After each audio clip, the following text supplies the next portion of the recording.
ಒಬ್ಬರ ಬಗ್ಗೆ ಕೇಳಿಲ್ಲ ಅಂದ್ರೆ ಅದು ಕನ್ನಡ ಜನತೆ ಒಪ್ಪಲ್ಲ. ಶಂಕರ್ ನಾಗ್ ಸರ್ ಅವರು ಇವಾಗ ಇನ್ನು ಒಂದು ವಿಚಾರ ಏನಂತಂದ್ರೆ, ಒಂದು ಮೆಟ್ರೋ ಸ್ಟೇಷನ್ಗೆ ಶಂಕರ್ ನಾಗ್ ಅವ್ರ ಹೆಸರಿಡಬೇಕು ಅಂತ ಇವಾಗ ಒಂದು ಮತ್ತೆ ಸೋಷಿಯಲ್ ಮೀಡಿಯಾದಲ್ಲಿ ಟ್ರೆಂಡ್ ಇದಾಗಿದೆ. ಸೊ ಅದ್ರ ಬಗ್ಗೆ ಏನ್ ಹೇಳ್ತೀರಾ? ಸರ್ಕಾರಕ್ಕೆ ನೀವು ಯಾವ ರೀತಿ ಮನವಿ ಸಲ್ಲಿಸ್ತೀರಾ? ಸರ್ಕಾರಕ್ಕೆ ಕಿವಿ ಇಲ್ಲ. ಕಿವಿ ಇಲ್ಲದೆ ಇರೋರ ಹತ್ರ ಏನು ಹೇಳಿದ್ರಿ ಏನು?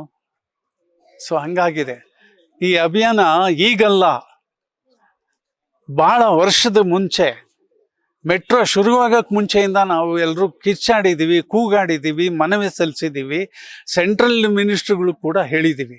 ಯಾರಿಗೂ ಮನಸ್ಸಿಲ್ಲದೆ ಇದ್ದಾಗ ಏನು ಮಾಡೋಕ್ಕಾಗತ್ತೆ? ಅವ್ರಿಗೆ ಅಷ್ಟು ಒಂದು ನಾಡಿಗೆ ದುಡ್ದವನ್ನ, ಅವನ ಕಲ್ಪನೆ ಇದು. 86, 87ರಲ್ಲಿ ಅವನ ಸ್ವಂತ ದುಡ್ಡು ಖರ್ಚು ಮಾಡಿ ಸರ್ವೆ ಮಾಡಿಸಿದವನು.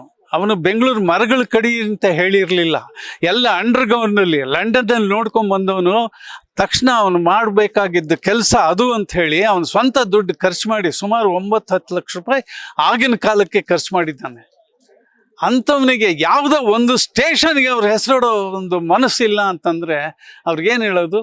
ಮನಸ್ಸೂ ಇಲ್ಲ, ಕಿವಿನೂ ಇಲ್ಲ. ನಮ್ಮ ದುರಾದೃಷ್ಟ, ಇಂಥ ದೊರೆಗಳು ನಮಗಿದ್ದಾರೆ. ನನಗೆ ಆವೇಶ ಬರುತ್ತೆ. ಅವ್ರು ಮಾಡಿದ್ದನ್ನು ಸಹಿಸ್ಕೊಂಡು ಬದುಕೋದಷ್ಟೇ ನಮ್ಗೆ ಉಳಿದಿರೋ ಮಾರ್ಗ. ನಮಸ್ಕಾರ. Thank you. ಲೇಟೆಸ್ಟ್ ಹಾಗೂ ಇಂಟ್ರೆಸ್ಟಿಂಗ್ ಸುದ್ದಿಗಳಿಗಾಗಿ ಬಾಸ್ ಟಿವಿ ಕನ್ನಡ ಚಾನೆಲ್ನ ಸಬ್ಸ್ಕ್ರೈಬ್ ಮಾಡಿ. ಹಾಗೆಯೇ ಬೆಲ್ ಐಕಾನ್ ಪ್ರೆಸ್ ಮಾಡಿ.